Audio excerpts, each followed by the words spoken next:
नमस्कार। हमारे इस खास पेशकश में आप सभी का बहुत स्वागत है। मैं गरिमा श्रीवास्तव आपके साथ। सपा ने चौंकाया, कमल नहीं खिल पाया। जी हाँ, लोकसभा चुनाव 2024 के नतीजे न केवल देश में चौंकाने वाले हैं, बल्कि उत्तर प्रदेश के नतीजों ने भी राजनेताओं के साथ साथ राजनीतिक विश्लेषकों को भी विश्लेषण करने पर मजबूर कर दिया। अखिलेश यादव की सोशल इंजीनियरिंग ने उत्तर प्रदेश में बीजेपी की केमिस्ट्री बिगाड़ कर रख दी। अब हिसाब किताब और गणित लगाया जा रहा है कि आखिर क्यों सबसे ज्यादा 80 सीटों वाले उत्तर प्रदेश में बीजेपी 33 सीटों पर सिमट गई। क्या वजह है कि 80 सीटों पर जीत का लक्ष्य लेकर चलने वाली बीजेपी की हार को मोदी योगी नहीं रोक पाए हैं। देश भर में चर्चा इस बात की भी है कि अयोध्या में बीजेपी क्यों हार गई। आखिर इस सबके पीछे अखिलेश यादव की ऐसी क्या रणनीति रही कि उसने समाजवादी पार्टी को फर्श से अर्श पर पहुंचा दिया है और बीजेपी कहां चूक गई है। उत्तर प्रदेश के नतीजे चौंकाने वाले हैं। यहां बीजेपी मिशन 80 के साथ चुनावी मैदान में उतरी। राजनीतिक जानकार भी अच्छी खासी सीट मिलने की संभावनाएं जता रहे थे, लेकिन सारे दावे धरे के धरे रह गए। बीजेपी 40 का आंकड़ा भी नहीं पार कर पाई। अखिलेश और राहुल की जोड़ी ने तमाम राजनीतिक अनुमानों को गलत साबित कर दिया और देश के सबसे बड़े राज्यों में समाजवादी पार्टी ने 37 और कांग्रेस ने 6 सीटों पर जीत दर्ज कराई। सपा की स्थापना के बाद लोकसभा चुनाव में ये अब तक का सर्वश्रेष्ठ प्रदर्शन है। 2019 में बसपा से गठबंधन के बावजूद सपा सिर्फ 5 सीटें जीती थी। सपा ने इस बार अकेले परिवार में ही 5 सीटें हासिल कर ली, लेकिन 2019 में बीजेपी को 62 सीट पर जीत हासिल हुई थी। उधर देश भर की निगाहें जिस अयोध्या पर थी, वहीं बीजेपी चुनाव हार गई। रामनगरी में मिले इस जनमत ने लोगों को चौंका दिया है, जबकि राम मंदिर में रामलला की प्राण प्रतिष्ठा को भव्यता से देश के सामने परोसा गया था। यूपी में पीएम मोदी ने 32 तो सीएम योगी ने 169 सभाएं की थी। इसके बावजूद यहां मोदी के साथ मंत्री हार गए। बीजेपी का वोट शेयर भी 8% से ज्यादा कम हो गया। अब जहां अखिलेश यादव अपनी सबसे बड़ी जीत से उत्साहित है, तो बीजेपी मौन। उधर मायावती ने मुसलमानों को अपनी हार के लिए जिम्मेदार ठहरा दिया। उधर अखिलेश यादव ने अयोध्या में बीजेपी की हार पर कहा कि अयोध्या में बीजेपी के साथ बीजेपी ने अन्याय किया, जनता का दुख दर्द नहीं देखा, उनकी जमीन का पर्याप्त मुआवजा नहीं दिया, उन पर झूठे मुकदमे लगाकर उनकी जमीन जबरन छीन ली और यही बीजेपी की हार का कारण रहा है। अब जो भी, लेकिन उत्तर प्रदेश की राजनीति में लोकसभा चुनाव के नतीजों से क्या परिवर्तन आएगा, ये तो देखने वाली बात होगी। तो समाजवादी पार्टी का अयोध्या की जनता का दुख दर्द आपने भी समय समय पर देखा होगा। उन्हें जो उम्मीद थी वहां की जनता को, जिस तरह के सरकार का कामकाज था, लोगों को मुआवजा नहीं दिया सही जमीन पर, लोगों के साथ अन्याय किया। आपने मार्केट की कीमत से जमीनें ले ली उनकी। जब लैंड एक्विजिशन करने के लिए आप चले तो आपने दबाव बना करके झूठे मुकदमे लगाकर उसे जमीन छीन ली। न जाने कितने व्यापारियों को आपने दुख संकट पहुंचाया जो 100 साल से रह रहे थे, 100 साल से लोग रह रहे थे। ऐसे भी परिवार हैं जो अपनी गाय भैंस के साथ, जानवरों के साथ 100 साल से रह रहे थे, आपने उन्हें उजाड़ दिया। आप किसी पुण्य काम के लिए आप गरीबों को उजाड़ रहे हैं। तो इसीलिए मैं समझता हूँ अयोध्या और आसपास की जनता ने तो उत्तर प्रदेश के परिणाम वाकई चौंकाने वाले थे और सभी की नजर क्योंकि उत्तर प्रदेश पर ही टिकी हुई थी। उत्तर प्रदेश से ही दिल्ली की सत्ता का रास्ता भी तय होता है, ऐसा लगातार कहा जाता है। तो चलिए अब इसी पर खास चर्चा करेंगे। हमारे साथ पूरा पैनल जुड़ चुका है और आपको सबसे पहले इनसे तारुफ करा देते हैं। कृष्ण मोहन पांडे बीजेपी के प्रवक्ता अब से कुछ ही वक्त में हमारे साथ जुड़ेंगे। वहीं तारिक अहमद लारी समाजवादी पार्टी के प्रवक्ता है, हमारे साथ जुड़ चुके हैं। तारिक जी, आपका बहुत स्वागत है। और इनके साथ विश्वदेव राव वरिष्ठ पत्रकार भी हमारे साथ जुड़ चुके हैं। विश्वदेव जी, आपका भी बहुत स्वागत है। तो शुरुआत तारिक जी आपसे ही करेंगे और इसके साथ ही तमाम शुभकामनाएं भी आपको स्वदेश न्यूज की तरफ से, क्योंकि जिस तरह से ये समाजवादी पार्टी का बेहतर प्रदर्शन रहा अब तक के इतिहास में, सबसे ज्यादा बेहतरीन प्रदर्शन उत्तर प्रदेश में, क्योंकि जिस तरह से बीजेपी कह रही थी 79 सीट्स पर जीत के तमाम दावे कह रही थी, लेकिन आप लोगों की स्ट्रेटजीज इस बार पूरी काम कर गई है और जिस तरह से हमने देखा बड़ी जीत दर्ज कराई समाजवादी पार्टी का, जो तमाम तैयारियां थी जो समाजवादी पार्टी की, जो पूरा मैनेजमेंट था वो देखा गया और मुलायम सिंह यादव के बगैर इतना बेहतर मैनेजमेंट, इतना बेहतर प्रदर्शन अखिलेश यादव के लिए ये बहुत बड़ी उपलब्धि उत्तर प्रदेश में। और इसके साथ ही बीजेपी की जिस तरह से बुरी स्थिति हुई है उत्तर प्रदेश में, आगामी आने वाले वक्त में बहुत ज्यादा मुश्किलें देखने को मिल सकती है बीजेपी के लिए और आप लोगों के लिए बहुत ही फायदेमंद। देखिए मैडम, पहली बात तो ये समझिए कि हम शुरुआत करते हैं अयोध्या से। अयोध्या में क्यों हारे और हम क्यों जीते। अयोध्या में जो इन्होंने ज्यादतियां की हैं, जो 100-100 साल 200 साल से लोग रह रहे थे, पूर्वजों के घर तो उनको उजाड़ दिया डेवलपमेंट के नाम पे, और 1 रुपया मुआवजा नहीं दिया, 1 रुपया मुआवजा नहीं दिया। वो सिर्फ मान लीजिए आपने वो 2000 लोगों को नहीं उजाड़ा, 3000 लोगों को नहीं उजाड़ा, आपने वहां की जनता को उजाड़ा है। दूसरा आदमी ये सोचने पर मजबूर हुआ कि कल तो हमारे साथ भी यही कर सकते हैं, इनको हटाओ। वहां के सांसद से बात करते थे, सांसद कहता था कि सरकार से मिलिए, हमसे क्या मतलब है, हमसे कोई मतलब नहीं, ये सब काम हमारा नहीं। अगर आपका काम नहीं तो आप सांसद क्यों है वहां पे? ये बेसिकली हो गए थे घमंड में, अहम ब्रह्मास्मि, ये ब्रह्मा समझने लगे थे अपने आप को, ये क्रिएटर समझने लगे थे अपने आप को। अब ये देखिए, राम जी की इतनी सी फोटो और मोदी जी की इतनी सी फोटो, इतनी बड़ी फोटो, और मोदी जी उंगली पकड़ के लेकर जा रहे हैं राम जी को, उनके घर लेकर जा रहे हैं। मोदी जी कह रहे हैं कि मैंने 4 करोड़ लोगों को, देशवासियों को घर दिया है, उसमें से एक राम जी भी हैं। ये राम, ये हैसियत किसी इंसान की है कि वो राम जी को घर देगा? राम जी तो पूरी दुनिया में बसते हैं, तो राम जी को ये घर लेकर जाएंगे? तो ये जो अहम ब्रह्मास्मि वाला मामला था, ये इनके सर पे चढ़कर बोला, उसने इनको नुकसान किया। दूसरा, मुझे बड़ा अफसोस हो रहा है, लेकिन पहले मैं धन्यवाद दूंगा प्रदेश की जनता को, हाथ जोड़कर शुक्रिया अदा करूंगा, जिसने हमको वोट दिया, और जिसने हमको वोट नहीं भी दिया उसका भी शुक्रिया अदा करूंगा। और बताऊंगा कि आप लोग कोई भी प्रॉब्लम हो, समाजवादी पार्टी से कांटेक्ट करिए, उनके कार्यकर्ताओं से कांटेक्ट करिए, उनके नेताओं से कांटेक्ट करिए। आपको कभी यह सुनने को नहीं मिलेगा कि हमसे मतलब नहीं, आपने हमको वोट नहीं दिया। आपने वोट दिया हो चाहे ना दिया हो, हम आपके हैं और आपकी सेवा में तत्पर रहेंगे। लेकिन बीजेपी की तो कहानी यह है कि जब राम है तो हमको डर किस बात का? तो दिखा तो दिया, राम जी ने ही पलटी मार दी, पूरी पलटी मार दी। आज की डेट में ये लोग हर समय, ये लोग पिछड़े दलितों को, तो आदिवासियों को गाली बक रहे हैं। लिटरली तो सोशल मीडिया गाली बक रहा है, गंदी गंदी गालियां बक रहा है। जिन लोगों ने, अयोध्या वासियों ने जितवाया है, पूरे प्रदेश की जनता को गाली बक रहा है कि समाजवादी को क्यों जितवा दिया है।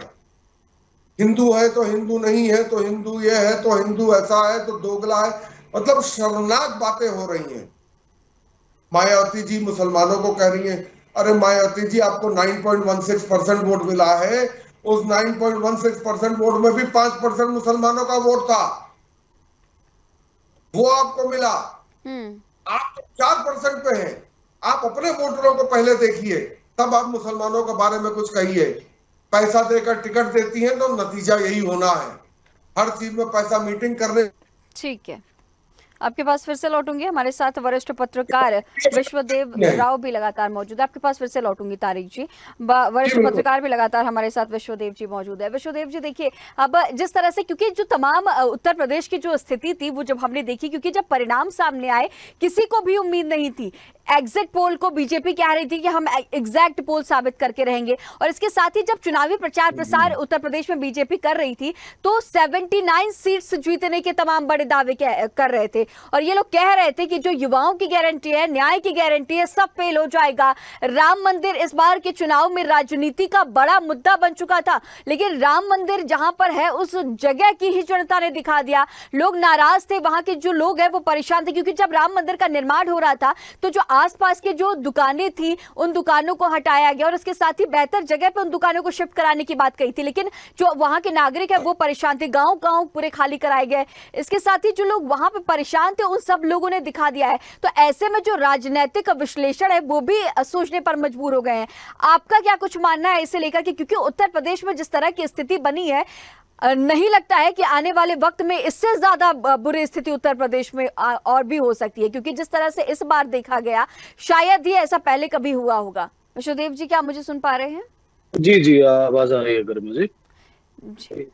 जी, तो लगातार यही कहा जा रहा है कि जिस तरह से हमने देखा उत्तर प्रदेश में स्थिति बीजेपी की बद से बदतर नजर आई। उम्मीद किसी को नहीं थी। 79 सीट्स पर जीत के तमाम बड़े दावे और विपक्षी दलों पर आरोप कि न्याय की गारंटी, युवाओं की गारंटी, सब फेल हो जाएगा। और राम मंदिर इस बार के चुनाव में चर्चा का विषय बना हुआ था। राजनीति के केंद्र में प्रभु श्री राम थे, लेकिन फिर भी इसका असर कहीं नहीं हुआ। बीजेपी को इतनी बुरी तरह से हार का सामना करना पड़ेगा, इस बुरी तरह से मात मिलेगी बीजेपी को, ऐसा बीजेपी ने नहीं सोचा था। राजनीतिक विश्लेषण भी इसे लेकर के तमाम लगाए जा रहे हैं।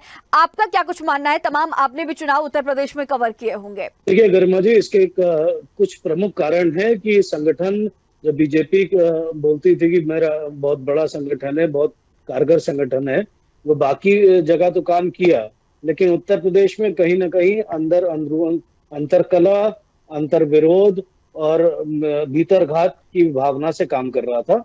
तो ये नजर आ रहा है अब जब हम चुनाव के नतीजे देखते हैं। इधर समाजवादी पार्टी और कांग्रेस गठबंधन ने जो मुद्दे उठाए और जिस तरीके से उन्होंने जगह जगह प्रचार प्रसार किया, उसका बहुत फायदा मिला उन लोगों को। देखिए, आरक्षण का मुद्दा, जो 400 पार का बीजेपी का नारा था, वो कहीं ना कहीं, और 80 पार का जो उत्तर प्रदेश में नारा, 80 सीटें जीतने का, वो कहीं ना कहीं उसको कन्वर्ट जब किया विपक्ष ने, राहुल गांधी और अखिलेश यादव ने, ये कह के कि दलितों का आरक्षण हटा देंगे, पिछड़ों का आरक्षण हटा देंगे, तो ये मुद्दा कहीं ना कहीं हिट किया लोगों को। और जो मायावती जी का जो वोट बैंक है वो घट गया, और वो जो वोट बैंक जो बीजेपी सोचती थी कि उसको शिफ्ट होगा, वो उसको शिफ्ट होने के बजाय वो इंडिया गठबंधन को शिफ्ट हो गया। इस वजह से कई सीटों पे जब आप देखती हैं, विश्लेषण करेंगी, तो आपको साफ साफ नजर आएगा कि जो वोटिंग परसेंटेज, जो बीजेपी के कार्यकर्ता नहीं निकले वोट डालने, और जो वोटिंग करने जो निकले, उन्होंने इंडिया गठबंधन को वोट दिया। तो ये बहुत बड़ा घालमेल हुआ है भाजपा के कार्यकर्ताओं में, जिसको आज शायद आज ही प्रधानमंत्री एक बैठक ले रहे हैं मुख्यमंत्री के साथ और उप मुख्यमंत्री, संगठन अध्यक्ष के साथ, जिसमें इन सब मुद्दों पे चर्चा होगी। और निष्कर्ष मुझे लगता है इस पे कुछ बहुत जल्द ही आपको भाजपा संगठन में बदलाव देखने को मिलेंगे। ठीक है, हमारे साथ बीजेपी के भी प्रवक्ता लारी साहब ने एक बात बोली कि जो प्रचार प्रसार अयोध्या के बारे में, अयोध्या में जमीन का जो मुद्दे थे वो बहुत प्रभावी थे। हम लोग जब दौरा करने अयोध्या गए भी थे, तब भी हमने देखा था, हम लोग ने एक दो जगह बोला भी कि हो सकता है अयोध्या बीजेपी हार सकती है इस जमीन के मुद्दों पे। और ये जमीन के मुद्दे संगठन की वजह से नहीं है, यहाँ वहां पर तैनात अधिकारियों की वजह से हैं, जो मुआवजे नहीं मिले, और उन्होंने संगठन को ये रपट देनी चाहिए थी सरकार को, और उसने नहीं दी।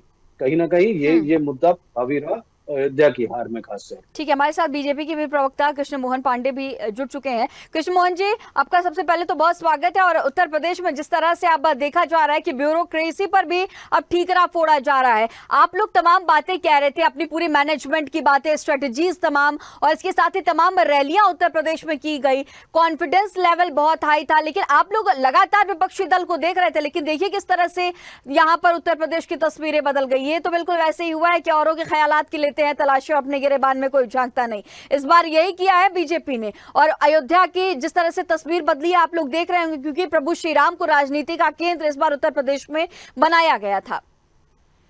देखिए, जहां तक सबसे पहले तो धन्यवाद आपको। और सबसे बड़ी बात कि हम शुरू करते हैं चर्चा। बड़ी देर से मैं सुन रहा था भाई साहब को कि भारतीय जनता पार्टी की बुरी हार हुई। आपने भी कहा कि रैलियां करने, निश्चित तौर पर भारतीय जनता पार्टी अपने पूरे दमखम के साथ हर एक चुनाव को लड़ती है। भारतीय जनता पार्टी का एक एक कार्यकर्ता संगठन शीर्ष नेतृत्व से लेकर नीचे तक का बूथ स्तर का कार्यकर्ता मजबूती से चुनाव लड़ता है। चुनाव लड़ने में कोई कमी नहीं रही। जनता के बीच में 5 वर्षों तक अपनी योजनाओं को लेकर हम जाते रहे, योजनाओं को लाभ दिलाते रहे, परंतु पूरे इसके बावजूद देश भर में सर्वाधिक सीटें हमारी भारतीय जनता पार्टी की, single largest party. Sir, Uttar Pradesh की बात कर लीजिए कृष्ण मोहन जी, उत्तर प्रदेश की बात कर लीजिए। मैं उत्तर प्रदेश में आता हूँ। पिछली बार हमारी 63 सीटें थी, इस बार 40 सीटें। 63 से जहां तक 23 सीटों का सवाल है, तो जो पूर्वांचल में अधिकतर सीटें हम हारे हैं। ये पूर्वांचल की वो सीटें हैं जो विपक्ष है इस बात को समझाने में सफल रहा कि ये आएंगे तो संविधान बदल देंगे। इस देश का संविधान बदलने की ताकत किसमें है? बाबा साहब भीमराव अम्बेडकर के संविधान को किसी में ताकत नहीं। संविधान बदलने का आरोप तो ये लोग आप पर लगा रहे थे, परंतु विपक्ष ये आरोप बार बार लगाता रहा, क्योंकि देश में सर्वाधिक संविधान संशोधन, संविधान को बदलने का काम किसने किया है? तो कांग्रेस पार्टी और समाजवादी पार्टी उसके सहयोगी ने किया है।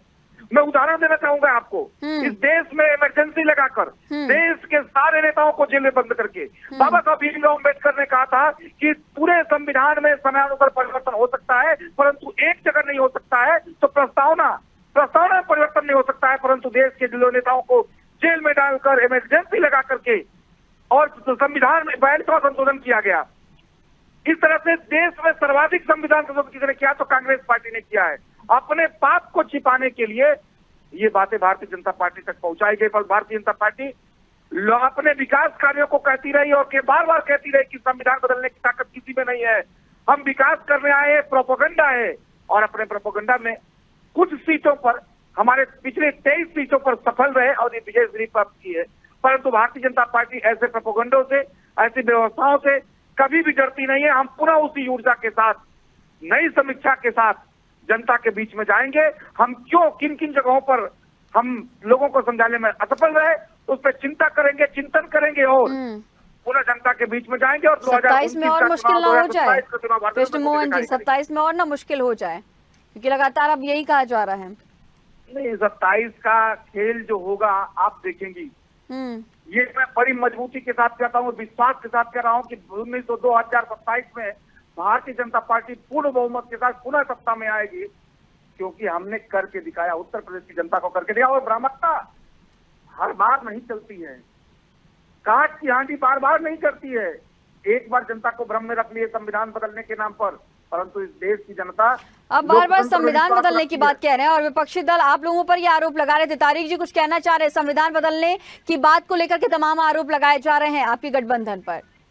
बाकायदा अपनी मीटिंग्स, अपनी रैलीज में ये बात कही कि हम संविधान बदलेंगे।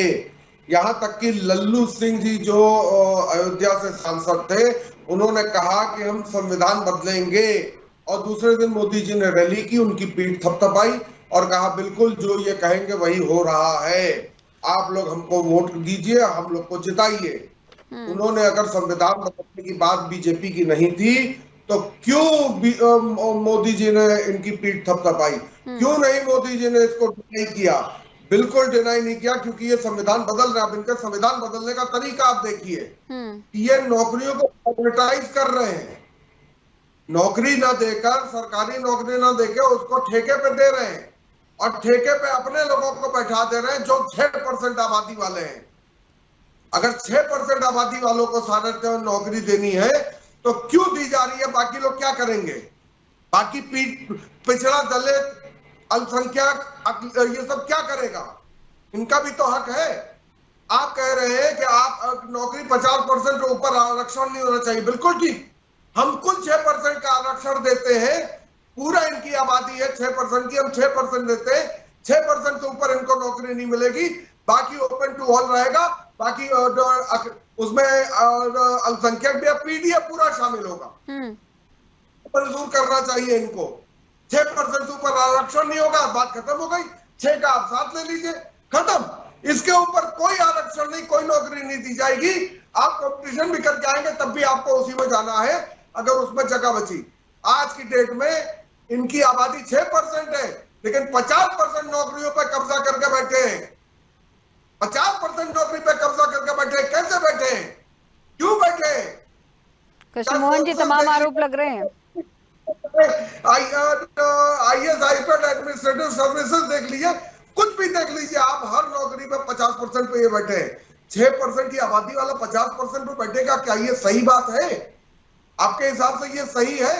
आपने तो वैसे ही उसका हक मार लिया इतना सारा, अब आप उसको और खत्म करने जा रहे हैं। कृष्ण मोहन जी तमाम आरोप लग रहे हैं आपकी पार्टी पर।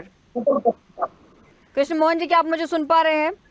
हाँ जी, सुन पा रहा हूं। जी, तमाम आरोप लग रहे हैं आपकी पार्टी पर। अब देखिए, आरोप लगाना विपक्ष का काम है, हमारा काम जनता की सेवा करना है, भगवान गरीब भगवान के देश के कल्याण के नागरिकों की सेवा करना है, हम कर रहे हैं।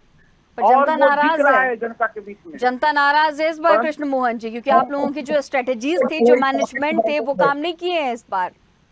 यदि जनता नाराज होती तो क्या single largest party Bharatiya Janata party होती? सर्वाधिक सीटें भारतीय उत्तर प्रदेश की बात कर लीजिए। पार्टी जीत पाती? उत्तर क्या प्रदेश हम की बात सत्ता कर में आ लीजिए, पाते? क्योंकि सभी की निगाहें इस बार के चुनाव में उत्तर प्रदेश पर ही टिकी थी और आप लोगों ने 79 सीट्स जीतने के दावे किए थे। ठीक बात है। पुनः इस बात को मैं कहता हूं कि सर्वाधिक सीटें जीतने का हमने दावा किया था।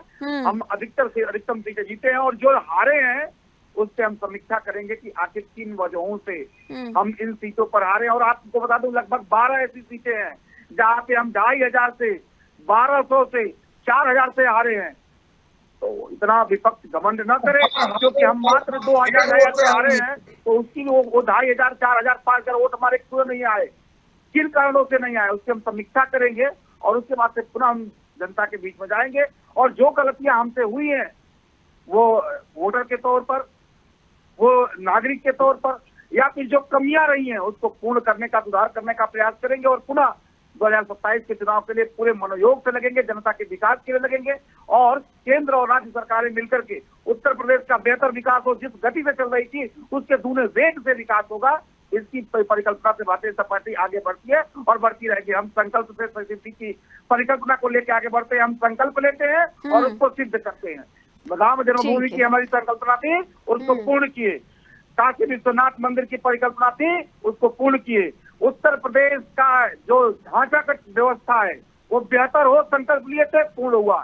सड़कों का हमने जाल बिछा संकल्प लिया था, उसको पूर्ण किया। अब उत्तर प्रदेश में इस बार के चुनाव में कई गांवों ने चुनाव का बहिष्कार किया था मतदान करने का, क्योंकि वहां तक सड़कें नहीं पहुंचे थे। और आप सड़कों की जाल की बात कर रहे हैं, आंकड़ों पर मत आइएगा, जमीनी हालात पर आइएगा, क्योंकि कृष्ण मोहन जी, लोग बहुत परेशान है, उनके गाँव में एम्बुलेंस नहीं पहुंच पाती है, मैं जमीनी हालत प्रेग्नेंट होती है जो लेडीज, उन्हें खाट पर लेकर जाया जाता है अस्पताल में। आप लोग लगातार तस्वीरें भी देखते होंगे। 5 वर्षों की सरकार में 8000 किलोमीटर सड़कें बनी थी। 23000 किलोमीटर सड़क बनाने का काम भारतीय जनता पार्टी ने किया है। 6 एक्सप्रेस देने का काम भारतीय जनता पार्टी ने किया है। देश में सर्वाधिक सड़कों का जल बचाने का भारतीय जनता पार्टी उत्तर प्रदेश में किया है। उत्तर प्रदेश पूछिए इसी तरह की सरकार ने किया है। आप इसको हवावाही कर सकते हैं, जनता के बीच में धरातल पर गए हैं, और इसका प्रतिफल है कि चुनाव का बहिष्कार भी खूब हुआ है, और असर भी आपने देखा, आपकी पार्टी पर कितना असर हुआ। देखिए, पुनः इस बात को मैं कहता हूं कि जो अभी हम इस बार असर जो कुछ सीटें हारे हैं, उन सीटों पर पुनः हम एक बार चिंतन करेंगे, और चिंतन के बाद से जो भी हमारी कमी रह गई हो उसको पूर्ण करके पुनः जनता के बीच में जाए। क्योंकि जनता जब भारतीय जनता पार्टी की सरकार को उत्तर प्रदेश की जनता जानती है कि उत्तर प्रदेश का भविष्य और विकास किसी के साथ चलता है तो भारतीय जनता पार्टी है। अन्यथा यही उत्तर प्रदेश था जहाँ पे अपराध की इंडस्ट्री थी, भ्रष्टाचार का एक माहौल था, गरीब राज दिखाया गया था। ठीक है, तारिक जी अपने सरकार के तमाम काम गिना रहे हैं कृष्ण मोहन जी। सरकार का काम जनता ने गिना तो दिया, इनको क्या काम गिने हैं ये देखिए। अभी भी कितना घमंड में है, अभी भी कितना घमंड में है कि इनका लहजा तक धीरा नहीं हो रहा है। मोदी जी तो रो गए, उनकी आंखों में आंसू आ गए, ऐसे करके अपने आंखों को ठीक किया उन्होंने कि आंसू ना बह जाए, कि मैं कमजोर ना दिखूं। वो कमजोर हो गए, 22 साल में वो बंदा कमजोर हुआ है। आवाज लरज गई, आवाज बहक गई, अल्फाज बहक गए। लेकिन इनको देखिए आप कितने घमंड में बात कर रहे हैं। मैं तो इतने घमंड और तकब्बुर में बात नहीं कर रहा हूं जितना आप पांडे जी को देखिए कैसे बात कर रहे हैं। ऐसे बात करता है कोई कि हमने ये दिया, हमने वो दिया। अरे आपने अपनी जेब से कुछ नहीं दिया है, आपको कुछ नहीं, आपने जो दिया कहां दिख रहा है? आपने राम मंदिर, अयोध्या वासियों ने क्या किया? राम मंदिर देख के आपने अरबों रुपए की जमीन लोगों से छीन ली है, अरबों रुपए की जमीन छीनी आपने, और आपके अधिकारी एक मुआवजा देने को तैयार नहीं, क्योंकि आप दे ही नहीं रहे। सरकार दे नहीं मुआवजा, अधिकारी का क्या दोष है? ठीक है, जब आप सरकार चलाएंगे अधिकारियों के दम पर, यही होगा, यही होगा। केशव प्रसाद मोदी को कर रखा किनारे। ठीक है, विश्वदेव जी आपका रुक करूंगी सर, समय कम है, तारिक जी समय कम है। विश्वदेव जी एक आखिरी कमेंट आपसे, क्योंकि जिस तरह से अपनी सरकार की, डबल इंजन की सरकार के तमाम कामों को भी अभी भी बीजेपी लगातार गिना रही है, लेकिन असर इस बार के लोकसभा चुनाव में नजर नहीं आया, और 2027 को लेकर के तमाम तरह के कयास लगाए जा रहे हैं, और इसके साथ ही यूपी के सीएम को लेकर के भी अटकलों का बाजार गर्म है। देखिए गरिमा जी, एक बात मैं दोनों तरफ की बात मैंने सुनी। देखिए अखिलेश यादव जी की जब समाजवादी पार्टी सरकार थी तब उन्होंने भी काम किए, ऐसा नहीं है। उन्होंने तो नारा दिया था कि काम बोलता है, वो क्रियान्वित नहीं हो पाया, जनता ने उसको उस समय नकारा था। 2017 में सरकार आई योगी की, 2022 में 37 साल बाद पुनः सरकार आई। वो मुद्दा ये था कि कानून व्यवस्था बेहतर हुई। उसके बाद जो मुद्दे आए जमीन पे, इस बार जो लोकसभा चुनाव हुआ उसमें जातिगत समीकरण ज्यादा बेहतर समाजवादी पार्टी ने बिठाए, लोकल पॉलिटिक्स ज्यादा बेहतर करी समाजवादी पार्टी ने। कहीं ना कहीं बीजेपी उस पॉलिटिक्स को के ऊपर क्या कैप्चर नहीं कर पाई, वो सब चीजें अपनी जो चीजें हैं वो क्रियान्वित नहीं कर पाई। तो दोनों तरफ से, एक तरफ फेलियर है, एक तरफ अचीवमेंट है। दोनों को आप सामने रख के देखेंगी, किसी को एक पलड़ा भारी या एक हल्का करके ऐसे नहीं देखा जा सकता है। जब आप एनालिसिस करती हैं तो एनालिसिस दोनों तरफ करिए। समाजवादी पार्टी ने बहुत बेहतर चुनाव लड़ा, उसके कंधे पे बैठ के कांग्रेस 7 सीट जीत गई। ये बड़ी कामयाबी है समाजवादी पार्टी के लिए। लेकिन इसका मतलब ये नहीं है कि बीजेपी बिल्कुल ही नहीं लड़ी। बीजेपी ने कई और राज्यों में, मध्य प्रदेश में तो बिल्कुल सारी की सारी सीटें ले गई, अरुणाचल प्रदेश में सरकार बना ली, उड़ीसा में सरकार बना ली। तो ये फैक्टर्स नहीं है। हाँ, बीजेपी को इस बार हार मिली है, ये भी बिल्कुल तथ्य है। और एक झटका लगना भी कभी कभी जरूरी होता है। आपको बेहतर ठीक है सर, समय कम है, समय की सीमा है और रोचक हो गया है। जी विश्वदेव जी, आपका हमारे साथ इस खास चर्चा में बने रहने के लिए बहुत शुक्रिया। तारिक जी, आपका भी बहुत शुक्रिया। और कृष्ण मोहन जी, आपका भी हमारे साथ इस खास चर्चा में बने रहने के लिए बहुत शुक्रिया। तो देखा आपने, समाजवादी पार्टी ने जिस तरह से चौंकाया है, और इसके साथ ही कांग्रेस को भी इसका बड़ा फायदा उत्तर प्रदेश में मिला। इसकी उम्मीद लगातार जो बीजेपी है वो बिल्कुल नहीं इस बार के चुनाव में कर रही थी, क्योंकि राम मंदिर बड़ा मुद्दा था, काशी में विशाल कॉरिडोर का निर्माण हुआ, इसे लेकर के भी बड़े मुद्दे बने। और जिस तरह से मथुरा में ASI सर्वे कराया जा रहा है, तो हिंदुत्व के नाम पर वोट बटोरने की राजनीति भी उत्तर प्रदेश में खूब देखी गई, लेकिन असर कुछ और ही नजर आया है। हालांकि अब लगातार दावे हैं, एनडीए की सरकार बनने के दावे किए जा रहे हैं। प्रधानमंत्री नरेंद्र मोदी अब पद की शपथ भी तीसरी बार लेने वाले हैं। लेकिन हमारे आज के इस खास चर्चा में फिलहाल इतना ही। खबरों का सिलसिला, चर्चाओं का सिलसिला लगातार जारी रहेगा। बने रहिए स्वदेश न्यूज के साथ। सबसे पहले देश।